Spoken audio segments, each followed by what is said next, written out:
David, you brought back your podcast, The Great Cinema Spending. You recently devoted an entire episode to the Madam Web fiasco, the Sony Spider-Verse fiasco. Yep. Give us your take, first of all. Madam Web has bombed. It is officially fully bombed. This the second weekend, the drop wasn't Morbius drop, but also it opened so low that you can't even give, any credit that it only dropped 60%. Just talk to us. What happened with Madam Web? Why was this so thoroughly rejected? Well, there's a few things that tie into this, and I have a lot to say and kind of discuss. On that episode of Cinema Spending, a lot of it was basically talking about Sony and their plan going forward. And it's not adding up. It's not working. Mm-hmm. I think in 2018, Venom really set this whole studio, this whole department up for failure, because it's really hard to compare a character like Venom, who is a mainstay Spider-Man villain who has a ton of independent individual popularity, and that was shown in theaters.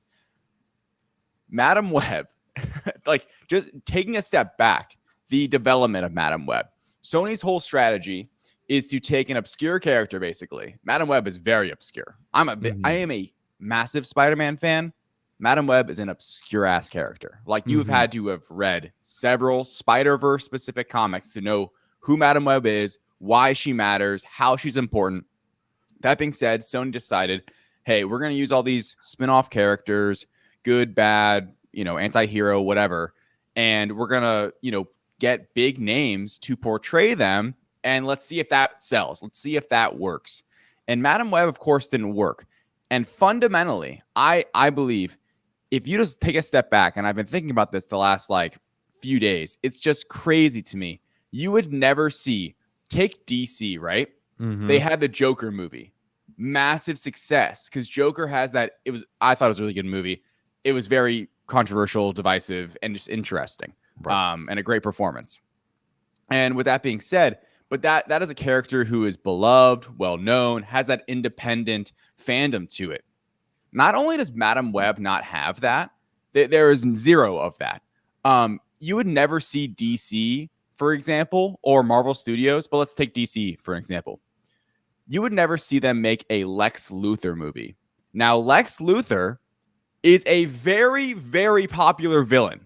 But because they own all of DC, they would never in their wildest dreams make a independent Lex Luthor movie where you don't mention Superman. You just beat bop around the idea of Clark Kent and you meet his mother, and that's it, right? But because Sony only owns the rights to these characters, they're having to release this garbage in theaters. And I say having because apparently that's what they're doing, right? They decided, hey, we're going to play nice with Tom Holland at Disney. But then when we release our own live action stuff, it's going to be straight trash. And there's nothing you can do about it. We're not even going to care. Me and Matt Rimke, my co-host over at the Direct Podcast, when we reviewed I hated the movie. I loathed the movie. I thought it was despicable. As a Spider-Man fan, it is offensive as a fan. It makes my blood boil. So I'm happy I'm happy it's dying, and I hope the whole universe dies. With that being said, Matt's point on the podcast, his main opening remarks on his review were how the studio and the creators clearly didn't care about the movie, and you could tell immediately. There was this ADR, these rough cuts, the editing was just lazy. And it is terrible to think that in a time when an MCU movie, The Marvels, which is not even the best in the bottom half of MCU movies in terms of quality, miles better than Madam Web, bombs, essentially, is the lowest earning Marvel Studios movie ever. And now, for general audiences, we get the double down hammer of the worst comic book movie I've ever seen. And it is such a shame because Sony should be trying to generate hype and build the value of these characters and of Spider-Man, because let's get one thing clear. In my opinion, these spin-off films are officially Morbius, Madam Web, even Venom. they are lessening the value of their IP and lessening the Wow. value of owning Spider-Man, which this should be doing the opposite of that. In 2018, it was, and that was the mistake. The mistake was seeing Venom and being like, oh, we can do this with everyone. We can do this with everything. Let's dig through the comics, find some characters, and let's do it. Kraven's going to suck. Venom 3 is going to suck. And I hope the Sony Spider-Man universe dies by the end of 2024. Wow. That was powerful stuff. We talked about preachers earlier. There's a preacher right there. Give this man an auditorium and just let him go off. Yeah, talk about fire and brimstone. My goodness. Wow. I mean, Incredible. So much to unpack there. I love that I'm not the person saying this. I love that this is coming from a true fan, because an expert. Yeah. You know this. I'm not a fan of superhero movies, and sometimes I do let my bias get in the way of, of my opinions, and that's wrong. But when you have our Cape expert going off and saying that this Spider-Man universe needs to die. Yeah. That is damning stuff. And that is something that Sony should be listening to, because I think you speak for the real fans. You speak for the moviegoers. You speak for the people who plunk down their hard-earned money to buy tickets to these films. Yeah, and the thing is too, like, I'm a big Spider-Man fan, and I really wanted this movie to be good. Like, that's the thing. Like you said, Clayton, like, you go in, you have that bias kind of a little bit going in, or just in general discussing these topics. I was on the opposite end. Like, 6 months ago, I saw the trailer and I was trying to buy into it. I was trying to generate hype myself, being like, this is going to be a good one. Morbius sucked, and Madam Web is worse than Morbius. That's the craziest part. Like, Morbius was so bad and so hated, but Madam Web is an even worse movie. So box office wise, of course, it flopped because all the reasons I already discussed, but the quality of the film was also terrible. The word of mouth, weekend 2 we're looking at, it's horrific. Like, I mean, no one wants to see this movie. I don't even think this movie has any real potential on streaming because it's not an enjoyable movie to watch. There's nothing, like, what's crazy about it, with me being a fan and wanting the movie to be good. Like, I told people on my Twitter, like, after I saw, like, don't go see it. Just don't go see it. I want them, obviously, for your own sake, for your own money, for your own enjoyment. Like, it made me mad as a Spider-Man fan. I wanted it to not succeed. And it's just such a shame because there's so many, because I'm the same guy who is going to be so buzzing with excitement for Deadpool 3. But with Madam Web, it's hurting the brand. Like, I know that. Like, I'm not one of these fans that just, like, glass is always, half full. I see it for what it is. And not only is Sony kind of killing itself, but you saw Marvel Studios Super Bowl Sunday release Deadpool 3. Valentine's Day, the day Madam Web releases in theaters, it announces its Fantastic Four cast. One of the biggest casting announcements we've been waiting for like half a decade at this point. And the X-Men 97 trailer gets released for Disney Plus. Like, Marvel Studios was basically knew how bad Madam Web was and was trying to cover up all of its wrongdoings and just play PR for an entirely different film studio. So it's really a mess. And that goes back to what I said earlier at the beginning of the podcast, where, I mean, I'm looking forward to Superman Legacy. There's 2025 has so much promise at theaters in general, right? Outside of superhero movies, but a lot of superhero movies are releasing in 2025. And it's hard for me to sit here in February 2024 and think those are all going to be surefire hits, because many people see in association with Marvel, think that's Marvel, see Madam Web, see a 13% on Rotten Tomatoes for a Marvel movie and think, I skipped the Marvels. Marvel's dead, right? Comic book movies are dead. So it's a long road ahead. It's going to be interesting. David, you talk about that confusion for fans. They see in association with Marvel Studios with Madam Web, and they think, well, Marvel must be terrible. That happened to supposedly the lead actress in Madam Web, Dakota Johnson. There's a rumor out there that she thought she was signed up for a proper MCU Disney Marvel movie. Yep. When in fact she had signed up for the Sony Spider-Verse universe. And, she fired her agents when the trailer dropped. And listen, she doesn't get off easy because, I mean, you could tell. I've heard this is a terrible performance. She obviously is very checked out in the promotion of this. But the actors don't know anymore what they're in when they do these Sony movies. And you're going to have that lack of trust. And obviously, money trumps everything. You give them a big paycheck, they'll be in these movies. But it does seem like this is becoming a thing where actors are going to be very hesitant to be in these types of movies anymore because they don't know what they're signing up for, and the quality is so bad and the reputation is becoming so damning.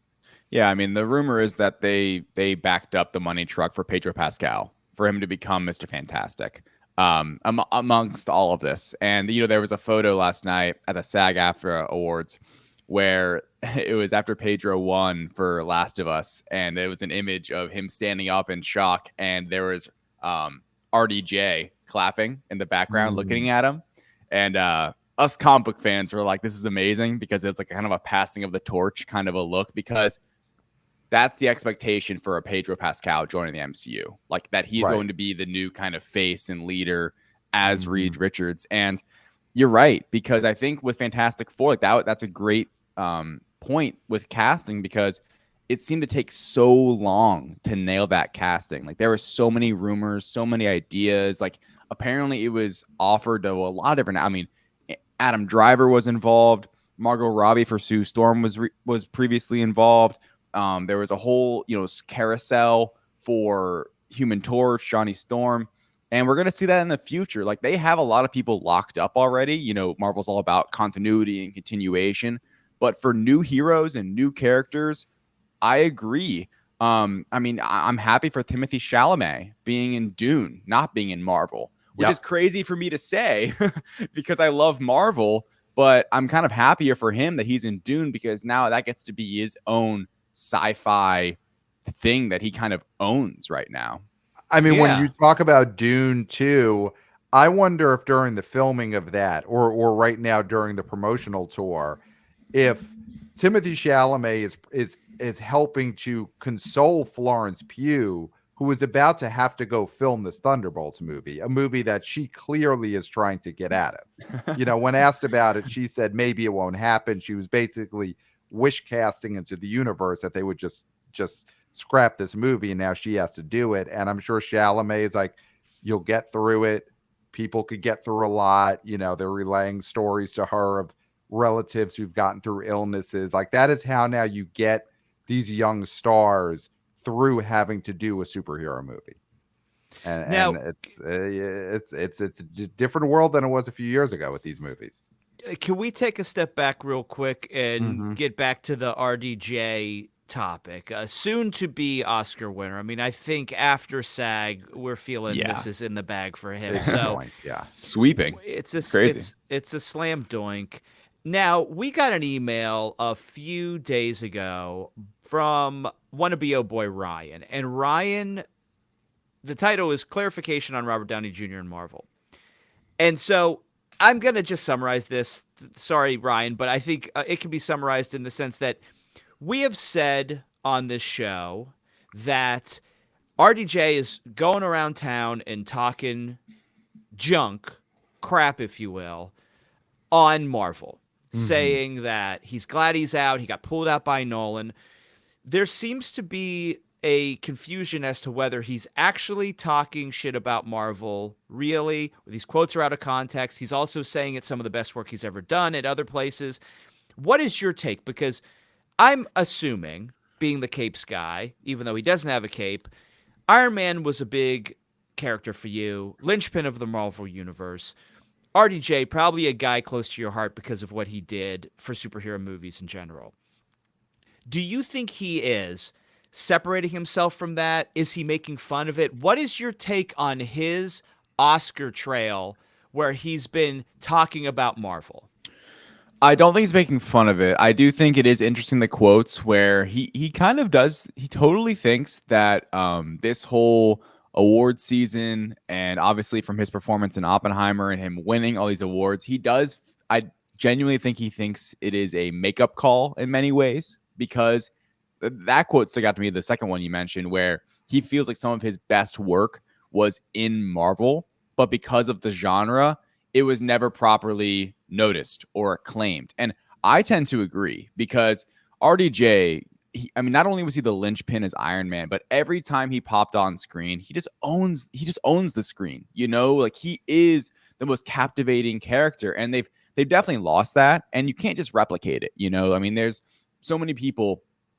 There was a recent Hollywood Reporter article with a lot of updates on Marvel, and the Kang Dynasty is no longer called the Kang Dynasty. So Avengers 5 is up in the air and a mess. But what's new? So with that being said, they were also mentioned, like, they're trying to find replacements for RDJ and Chris Evans, and it's not going to happen like that.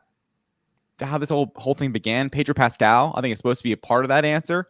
But with RDJ, I think it's simply put, he's very proud of the work he did over there. I think he's very egotistical about how he was Marvel. And I do think some of that might leak out, where it's like, look at him now. Right. Look at him now. And not as necessarily a jab, but more of a trying to boost his self up, trying to boast himself, being like, hey, like, look at Marvel now. Like, I was the man. And he was, like, and they used him as that tool. Like, 2013, almost 11 years ago now, was his last solo Iron Man movie. And he was placed strategically in all these different spots: Avengers, Captain America, Spider-Man, more Avengers. Like, he was the linchpin to it all. And it was just through cinematic universe-ness, right? It wasn't even through individual movies. And yet, if you saw Captain America Civil War, Spider-Man Homecoming to an extent, he's a smaller role, Infinity War, Endgame, RDJ is the one, right? RDJ would be the only one in that group that would necessarily deserve a quote-unquote Oscar, right? Or an award for his acting ability in any of those movies. So I think he deserves his flowers. I'm happy he's going to win the Oscar.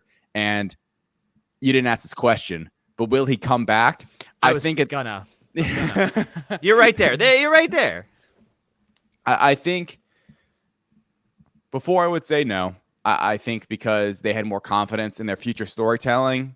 But at this point, I could see them for an Avengers movie trying to get him back in some form or fashion, trying to replicate some of that No Way Home hype and juice, where it's like, we never say he's coming back, but he's coming back, right? And then all of a sudden, the whole theater erupts in 2028 or whenever that movie releases. But so Ryan in his email said he doesn't think this is going to happen because Marvel is smart enough, Kevin Feige is smart enough to know that Endgame was such a poignant, huge way to let that character go and to celebrate that character and to sacrifice that character in a meaningful way, that he doesn't believe that they'll mess it up and bring him back.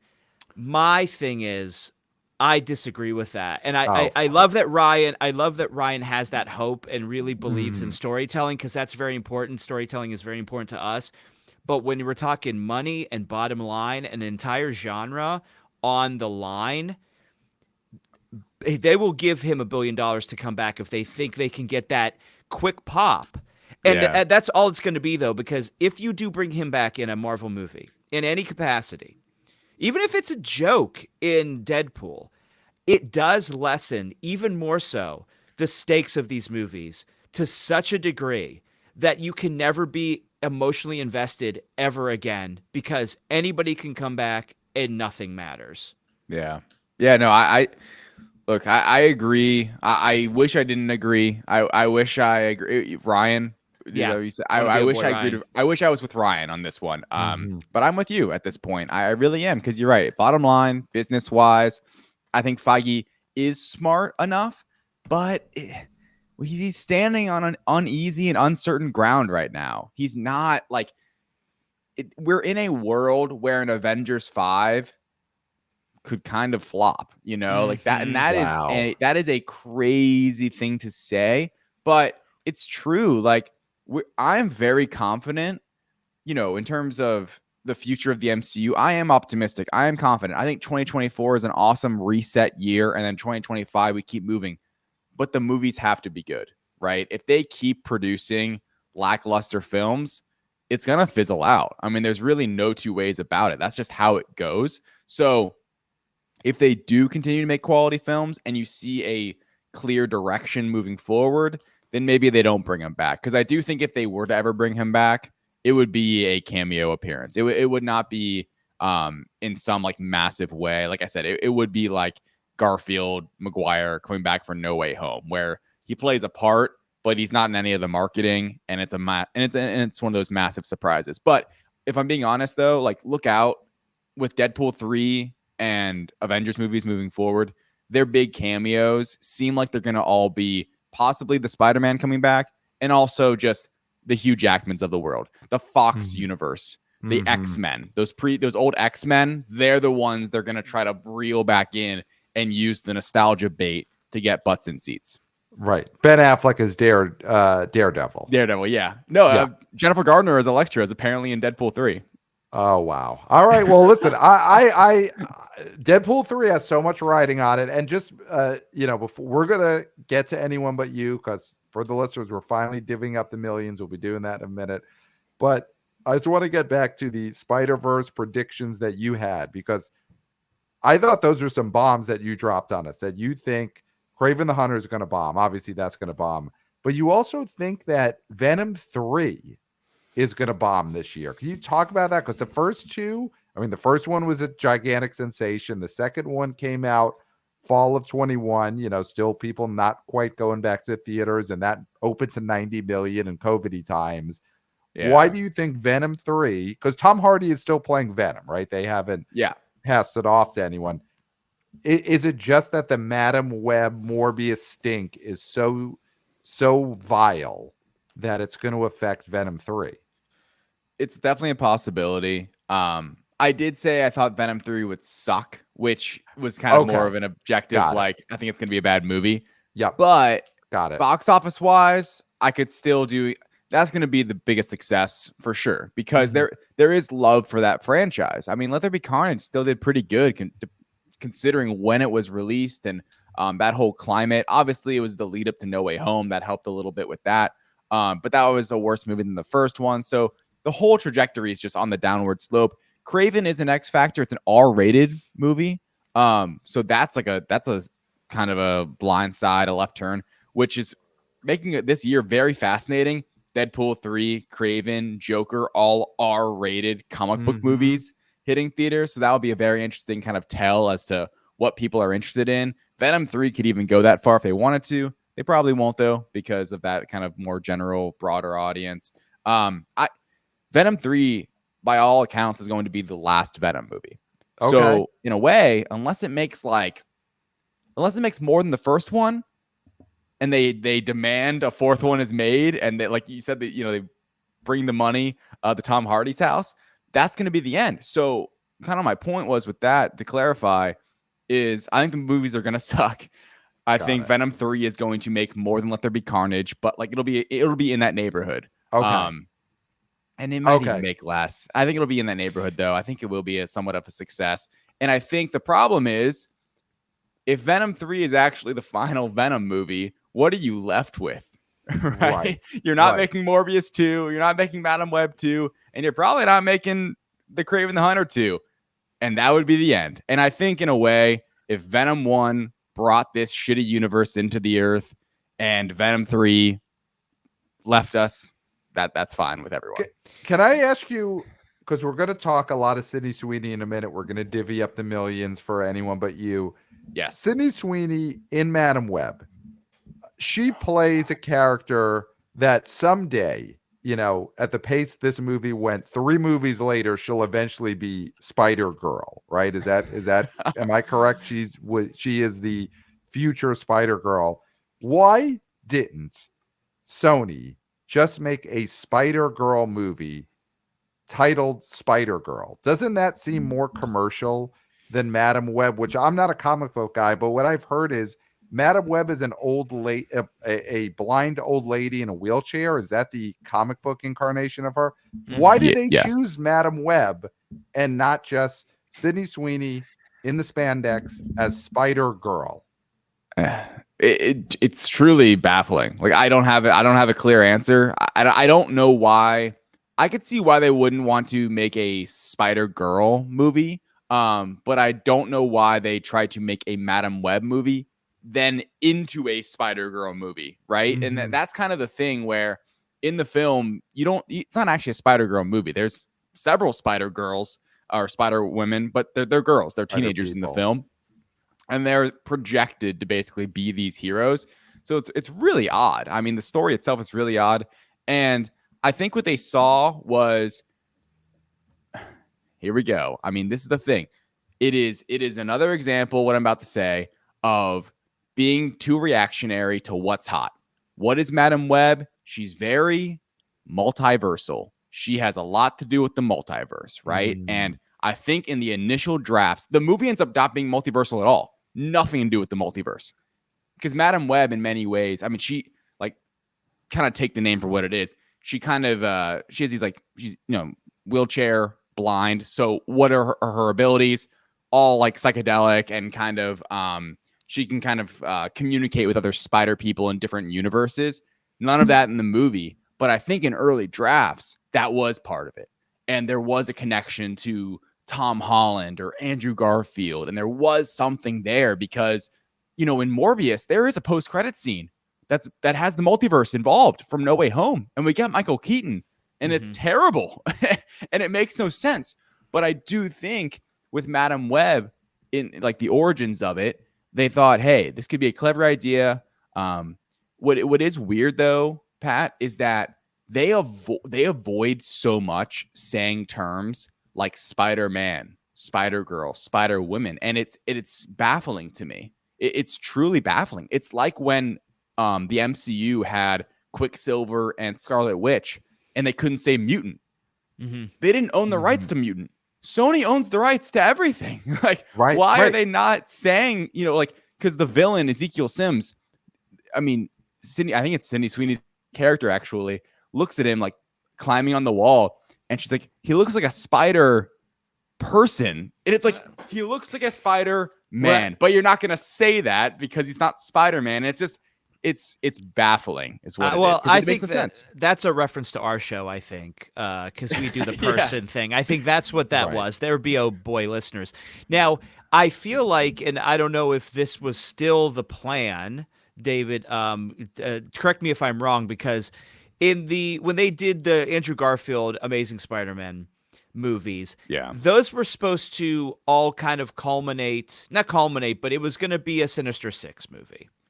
Yeah. And I think that was the plan with this, again, was have everybody do their independent movie. You bring in Vulture from the other universe, Michael Keaton, great man, Pittsburgher, Yinzer, and he would join this Sinister Six, and that would be the end game. So after Venom 3 and after Morbius and after Madam Web and after you had Kraven, you would have the Sinister Six movie with all these actors in it. It would be the anti-Avengers. It'd be the villain Avengers. And then you get Spider-Man to fight them.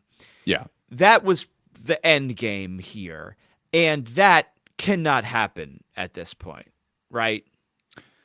No, I don't see that happening at this point. The one I would say caveat is that we really don't know what's happening with Spider-Man 4 with Tom Holland.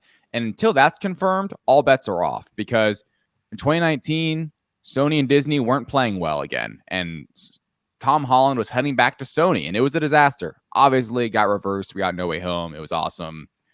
Box office success is going to be studied for decades. Really unbelievable for the times that it was at.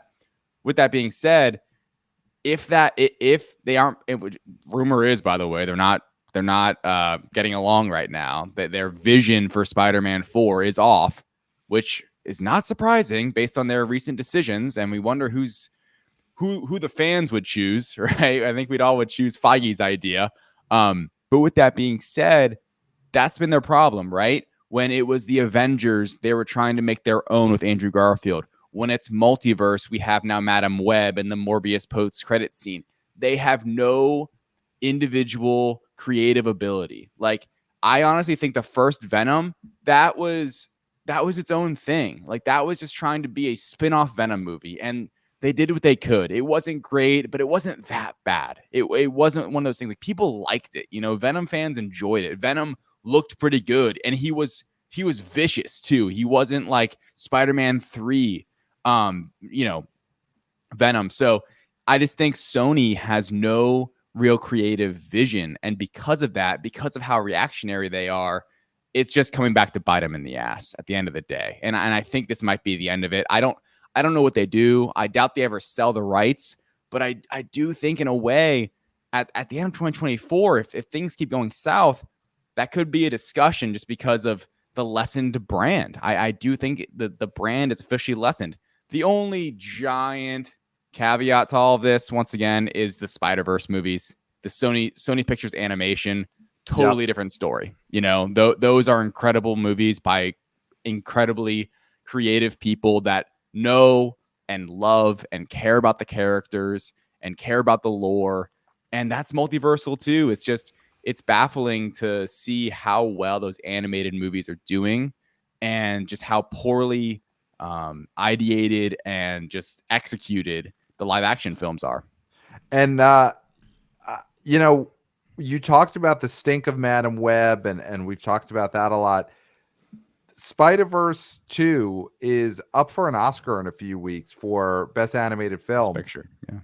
Could Madam Web be the Norbit to that movie? Norbit famously was the movie that tanked Eddie Murphy's chance to win an Oscar for Dreamgirls because people just couldn't stomach giving an Oscar to the guy who's currently in Norbit. Do you think Oscar voters right now are thinking, how do we give the Sony Spider-Verse an Oscar when right now they've got Madam Web out there?